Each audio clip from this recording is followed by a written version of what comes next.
This is Kibra, Africa's biggest slum, home to nearly 2 million people. Surviving a day here is not promised, as many live life on the edge and opportunities are not promised. Finding hope and resilience is something many here yearn for.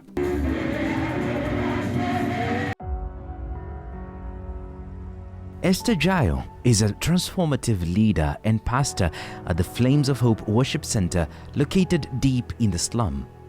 For many in this community, she has become a beacon of hope despite the many challenges she faced at the onset. Because of my past, when I joined ministry, I came in so strong because I had the passion. And I think I was mistaken. Outside there, the message is she's a sinner, she's a bad person, she's not faithful. People came with pangas, they said these are devil worshippers, they have come to kill our children. And you know what? The small Mabati room is moving, tossed front and back. Kids are yelling, the teacher is yelling. Truly, I almost gave up. Because I was wondering, have I done a wrong thing? Is it a mistake to begin a church? Born in Kisii town in the year 1963, Esther reflects on the early days that defined her path into ministry. I started my education in Kisii town, that is Nyamage Primary School, where I schooled and then went back to Ongincha Primary School, where I did my class 7. Thereafter, I joined my high school in Jayo High School. By then it was a mixed boarding. And after that, I finished Form 4. I went to Form 5, Form 6. Then I joined the college.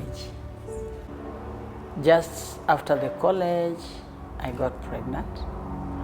I have a son who I gave birth to that time. And because I was in the church, from early childhood I was raised up with Christian parents. My father was so religious.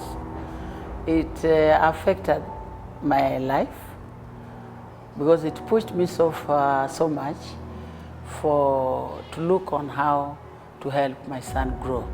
It is through that period that I went to drinking. I just became a bad girl on the streets. It also affected me on how I was going to love my son. I gave him up to the father. At this point, it all seemed bleak with no hope in sight for Esther. But after one dreadful night of overindulgence in alcohol, things would take a turn. Deep inside my heart in the night, because I was raised up in a religious family, I felt like I was not on the track. So in the morning, I just woke up, I decided to throw away everything, even the clothes I was tearing, they were smelling so bad. And I said I need a pastor who can direct me, because we used to go to church, but I was not saved. And after 1 year, I got a pastor who became very instrumental to my life.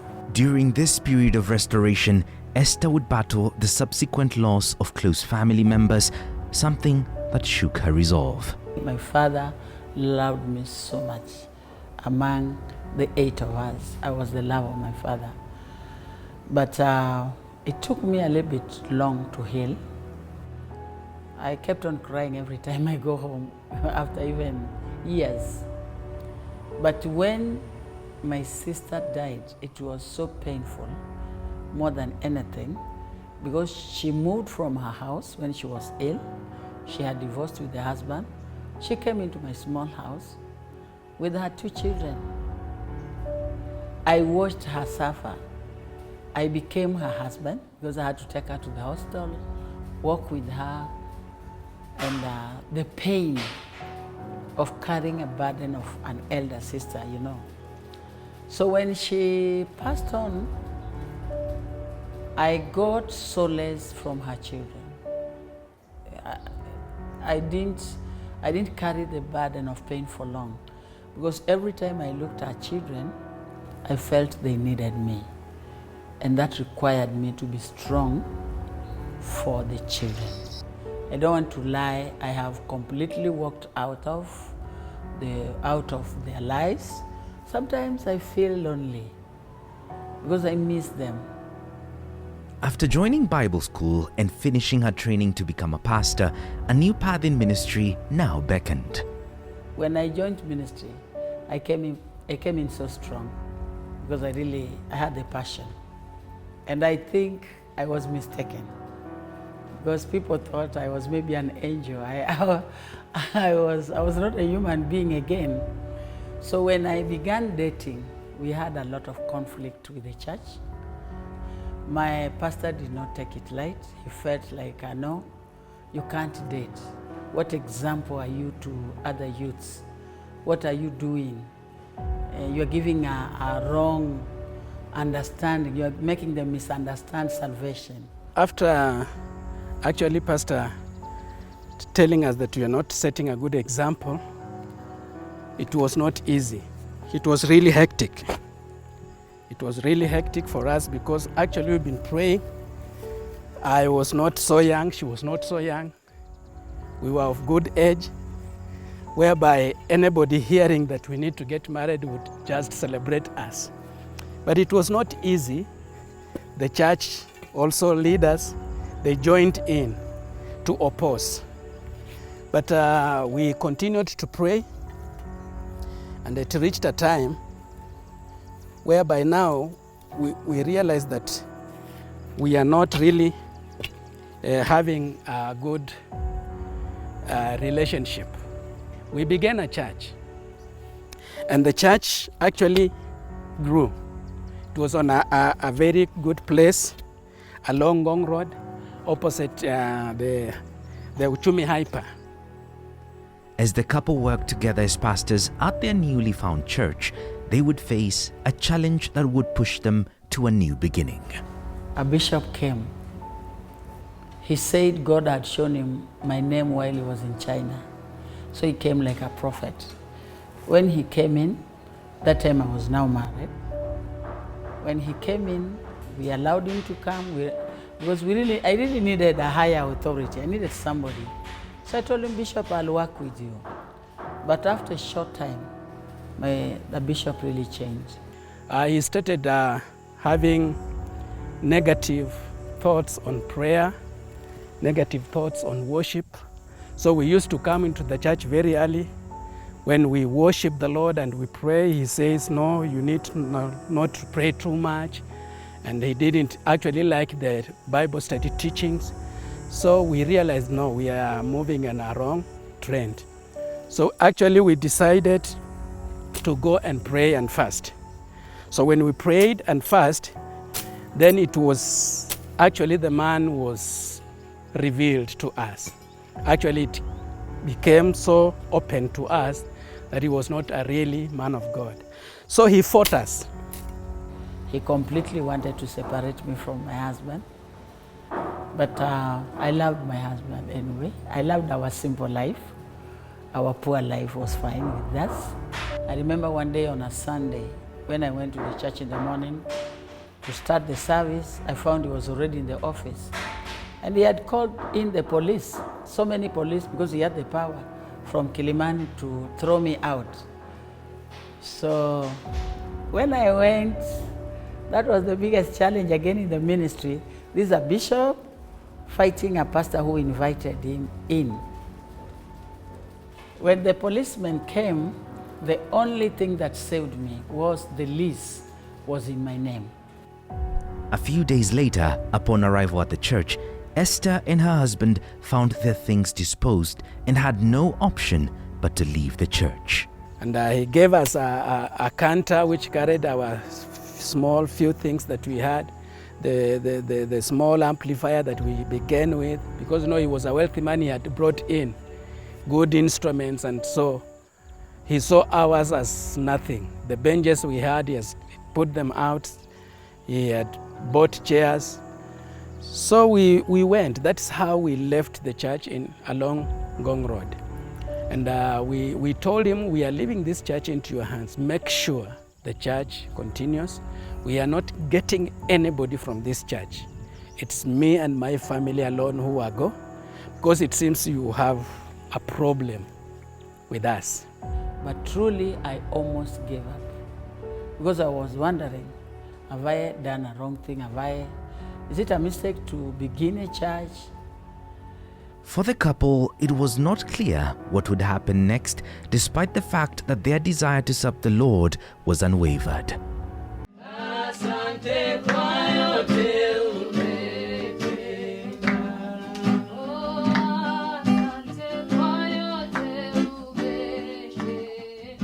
We find ourselves in the house in Kibera, and there we stayed for 2 years, just trying to seek the face of God, to know exactly what the Lord wants us to do. And when we were there, we were really praying God to give us direction. I did the service in my house. My wife could lead the service. My children could sing. My children are good singers. And I would preach. But we had a problem now. How will we give the offering? How will we give our tithe? To whom are we going to give? We were also with the King's Kids in Africa, which was then not a church ministry. They would see us in the office, and they know we are teachers of the Bible. So all the pastors know these people know what they need to do. If they are not doing it, it is up to them. Not even one single person would talk about the church to us. They didn't even care where we are worshiping. So we made a house a worship center, but we didn't want a church to be in the house. God sent a man, somebody that we did not know, an old man all the way from Mumias. He never knew us, we never knew him, but he came in Kibera and he was asking for a place to start a church. So the person that he got that person led him to us, and he told us that many souls are dying outside there. You people, you do not deserve to be in this house. From today, you will not worship again in this house. Beyond the house fellowship, God made a way, and the couple secured a hall that would serve as their church, but not long before another setback. So we started a nursery school so that it can help us reach the people in the community. Otherwise, we don't know how to go to the community, you see. So we started by a kindergarten, and through that kindergarten, we were awarded 2 rooms. Are you getting?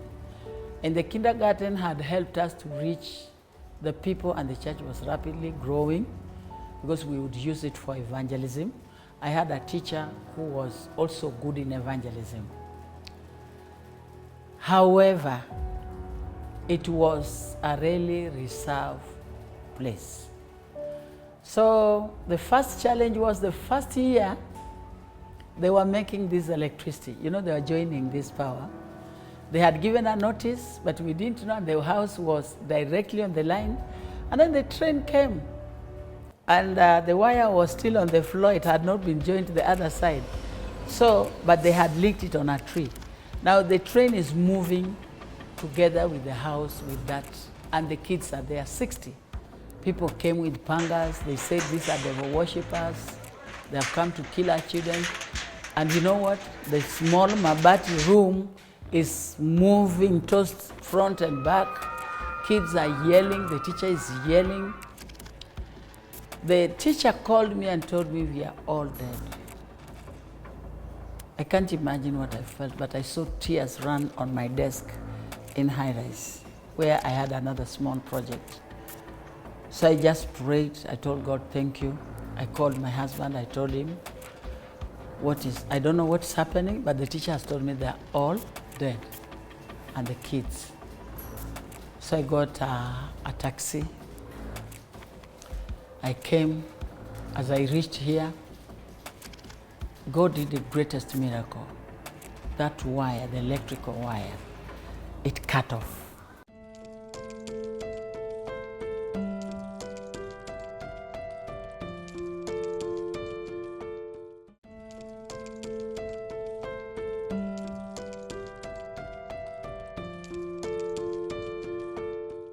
Though a dark memory, the devastating train incident would prove to be the greatest turning point for Esther in her journey. And you know what the parents did? No one was talking to us. They picked their kids without talking and they were walking away. And from that time, that was the beginning of our successful story in Kibra, this place. Because people trusted us. The following day, the owner of the building had told us to wrap off the remaining iron sheets and take them back. And people told us the church had never stood here for more than 1 year. So, and it was exactly 1 year. So I said, no, this one we are going to overcome. Immediately, we put on a new structure, and the then councillor, Opete, was around. He told us to extend. So we got a bigger hall than the previous one, and that's how we penetrated. In the beginning, we really wanted just to go and reach out to the other class of people, but God brought us back. But now where He stationed us is between the slum and the estate.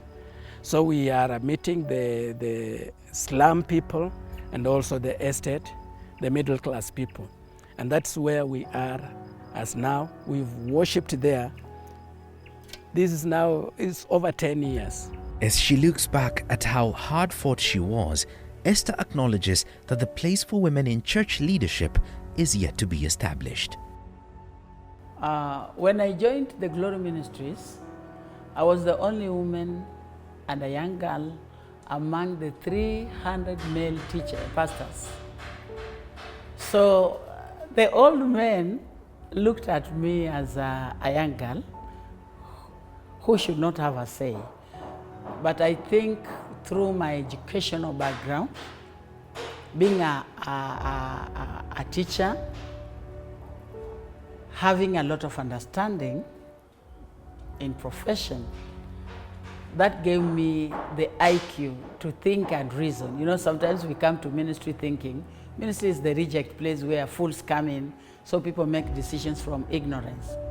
So sometimes we would have the board meeting, and I don't know how God made it possible for me to be among the executive board meeting, wherever I was.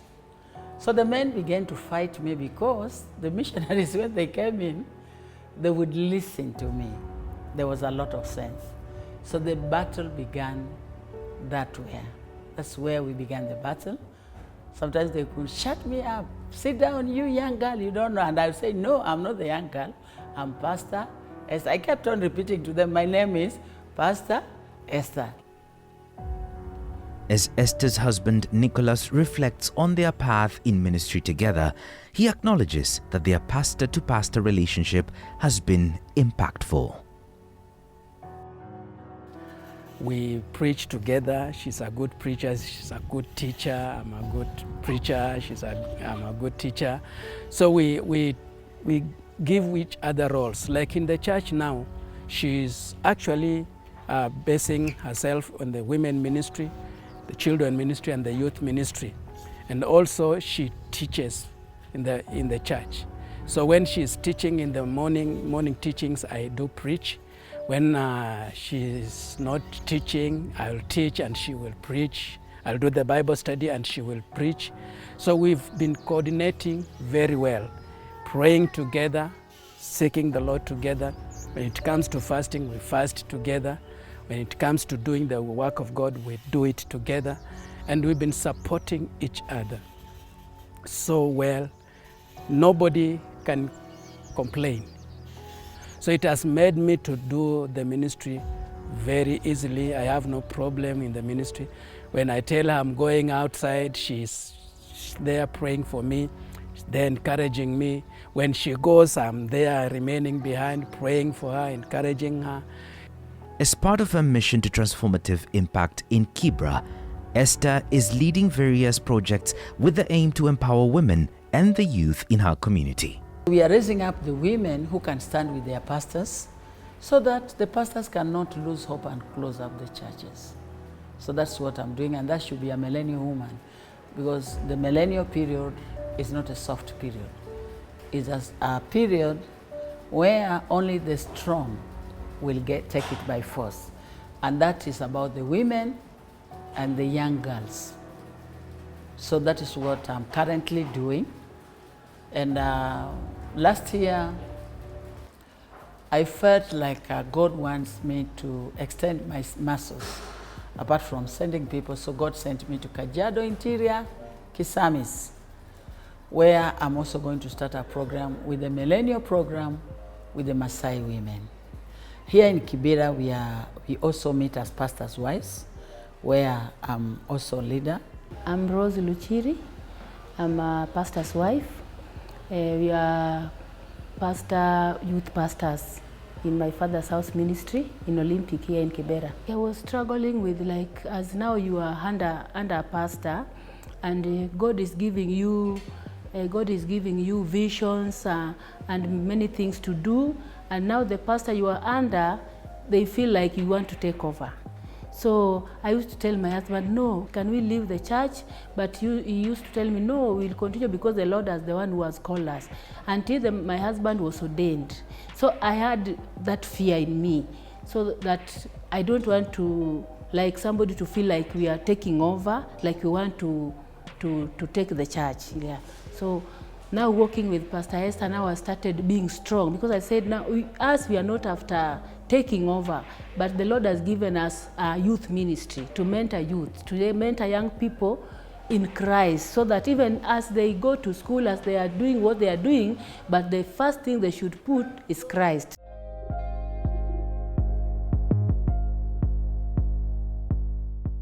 Esther, I met some time back just through the fellowship, because during that time I was in school of ministry, and she was more of like my mentor, where she used to mentor us, where we used to come for prayers together. Up to date, we still come for prayers together every Tuesday. In the morning we come for prayers, just fellowship, and that is the time when we were sharing our experience, and she told me about even doing it bigger, maybe reaching to other widows, because at some time we had a program, and we realized that most widows were in this program that they didn't know the Lord. So in some cases they were struggling on how to parent alone. So at least through the encouragements, since I like encouraging other women, so she told me, why don't we put it like more of a fellowship, and where we can reach even many of them, yeah, so that at least they can come and know the Lord. As Esther is moving on to a different area in Kajiado to continue with the Lord's work, her impact and that of her ministry remains in the hearts of many in Kibra. Even her now building this church, having this church, it is a miracle. We have been praying and praying about it, and we have learned a lot, even to push on, and she always push on, and she doesn't give up. In fact, Pastor Esther has been more of an encouragement, because she says that there's a platform here. Just come. I can even give you the time to minister, even to other people, not only widows, even to other people. At least we found an open door, yeah, where even we could reach to others and even air out our voices. This is also an extension of what we are doing. As I said, we mentor the youths. So we don't only mentor, I don't only mentor youths to the spiritual world, but also to allow them experience and use their skills. Excuse me. For example, this is Joseph. He's one of our youths, and that is Joanne. She's also one of our youths. And when they got saved, they were mentored, and they went to the training, and now they are doing this business. Through this business of making the shoes, actually they are one of the great supporters of my ministry. So this is what God can do in all directions, holistically. Those who are called to be ministers, pastors, some of them become designers, and this is what we are doing here in Kibera to the community. Beyond her life as a minister of the gospel, Esther aims for a balanced outlook to life as she relishes the moments she shares with her family. She has been a good mother to our children. She's strict but very organized. She knows how to handle the children. She knows how to balance the ministry and the homework. So we have no problem actually. When it comes to the ministry, we do the ministry. When we are at home, we do what it's supposed to be at home. When she's in the home, she's a real wife. She knows exactly what to do. And that's what she's also teaching other young women to do. Even our children have really adapted because they have seen us. They have never seen us fighting. They've never even had us quarreling. If we have our issues, we finish where we are, the two of us. So they have really seen good parents, and they have really emulated us. And because of that, our children have really taken the ministry seriously as a good thing. They are all serving on the pulpit. Asante.